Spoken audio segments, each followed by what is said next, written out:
It was an afternoon like any other when I found myself caught between two worlds, one of security and familiarity, the other of allure and temptation.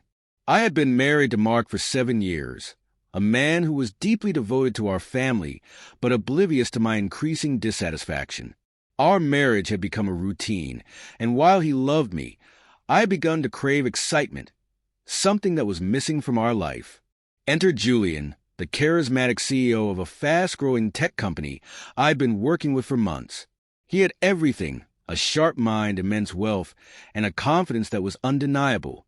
It started innocently. Casual work meetings turned into private lunches. One day, after an especially long meeting, Julian invited me to dinner. I told myself it was just business, until it wasn't. Over the course of a few weeks, the lines between professional and personal blurred. Julian was always attentive, listening to me in ways that Mark had stopped doing long ago. I couldn't help but be drawn to his energy and the way he made me feel alive again. The night he invited me to his private jet was the culmination of months of subtle flirtation. We had just wrapped up a dinner at a 5-star restaurant when Julian casually mentioned he had to leave the city for a meeting, but wanted me to join him for a quick getaway. It sounded too exciting to resist. My mind raced as I hesitated. I knew Mark would be home by now, probably watching TV, oblivious to the whirlwind that was about to change my life. I texted Mark a quick message, telling him I was staying late at the office and wouldn't be home until after midnight. I wasn't lying, but I wasn't exactly telling the truth either. The private jet was everything I'd dreamed of, luxurious, fast, and thrilling. Julian showered me with attention, making me feel special in ways I hadn't felt in years. The night felt like a fantasy, but deep down, I knew what I was doing wasn't just reckless. It was a betrayal. As the jet soared through the night sky, I glanced out the window, only to see something that froze me in place. A sleek black car followed us. My heart dropped. It was Mark's car. I was certain of it. Panic surged through my chest. How had he known? What was he planning? When we landed, Julian was still his charming self, suggesting we take a brief walk around the city before heading to a hotel. But I couldn't focus on anything except the looming consequences. Julian must have noticed the tension, because he asked if everything was okay. My mind raced for an answer. We stepped off the jet, and as soon as I did, I was greeted by an unexpected sight, Mark. He was standing near the jet, his expression cold, his arms crossed. He hadn't just followed me. He'd been waiting. And when he saw me, standing next to Julian with a sheepish look on my face, I saw the raw hurt in his eyes. Well, Mark said quietly, "This is interesting." My heart dropped as I realized the trap I had walked into. Mark wasn't here for confrontation. He wasn't angry in the way I expected. Instead, his expression turned calculating.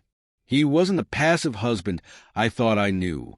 He had been watching us from a distance, letting me dig my own grave. He had known. Somehow, he had known about Julian, but instead of calling me out immediately, he had decided to play a much longer game. What followed was nothing short of a reckoning. Over the next few weeks, Mark made subtle but deliberate moves to take control of the situation. At work, he began a silent campaign that slowly unraveled Julian's public image. News of a scandal surrounding Julian's company surfaced, completely fabricated, yet expertly timed to target the company's most vulnerable points. In no time, Julian's empire began to crumble. Meanwhile, Mark remained calm, quiet, and strategic, never confronting me directly. But I could feel the distance growing between us, not just emotionally, but in every other way. He had won, but at what cost? It wasn't until much later that I realized the full scope of Mark's revenge. He had known about my affair all along, and had used it to destroy everything Julian had worked for. But his revenge didn't stop there. Mark, the man I thought I knew, had turned into someone I didn't recognize, calculating, cold, and unforgiving.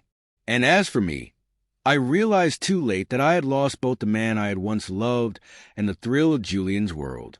Mark had destroyed Julian's reputation, leaving me with nothing but the ashes of my decisions.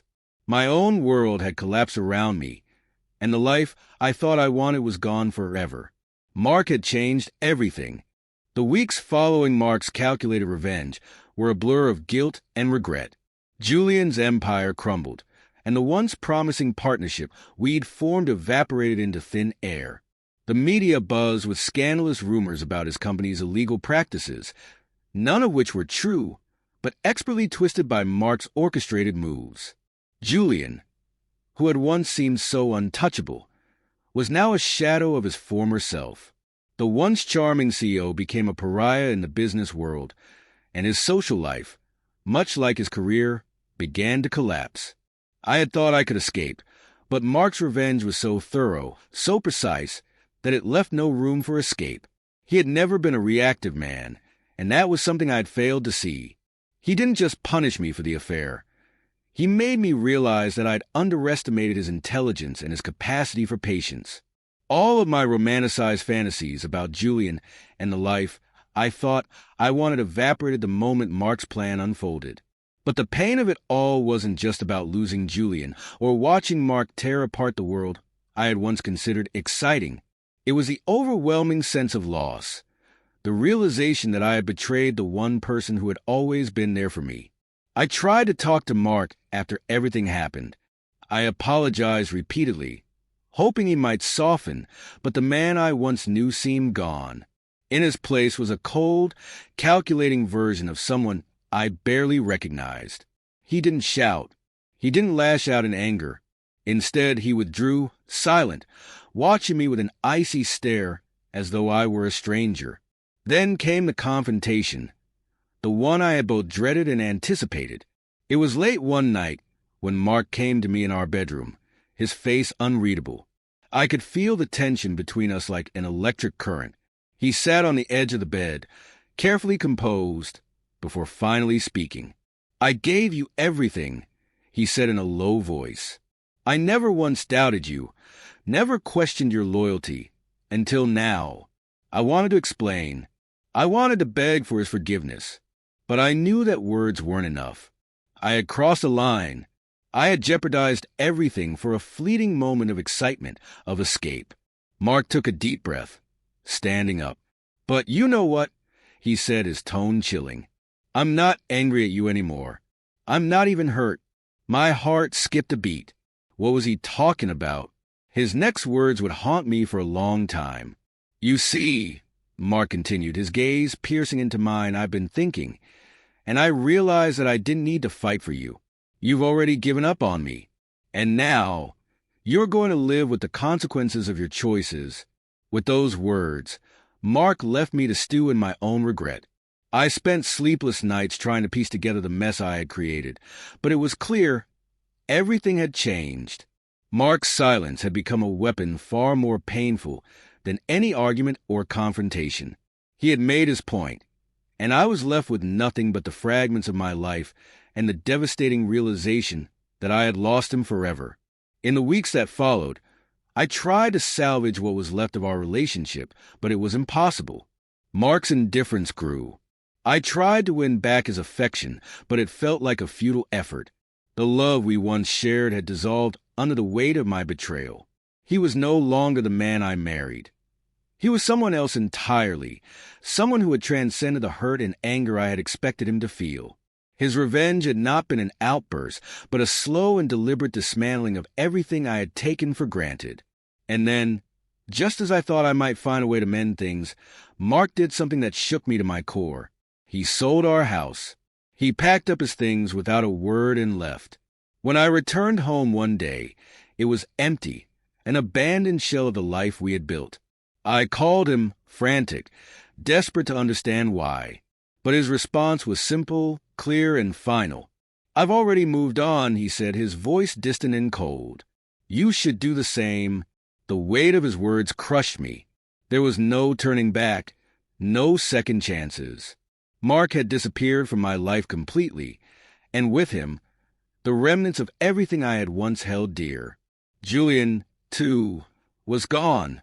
The man I had thought I could run to had lost everything. And though he tried to reach out once or twice, His desperation was palpable. He no longer had the confidence that had once drawn me in, and I no longer had the desire to be a part of his crumbling world. His downfall had been swift, and I knew that there was no future for us, only ashes and empty promises. In the end, Mark's revenge wasn't just about humiliating me. It wasn't about taking back what was his. It was about teaching me a lesson I would never forget. He had proven, in the most painful way possible, that he was not someone to be underestimated. His cold, calculated moves had shattered both my affair and my perception of him. And as I watched him disappear from my life, I finally understood Mark had already won. He had taken everything, including my heart. And now, it was gone forever.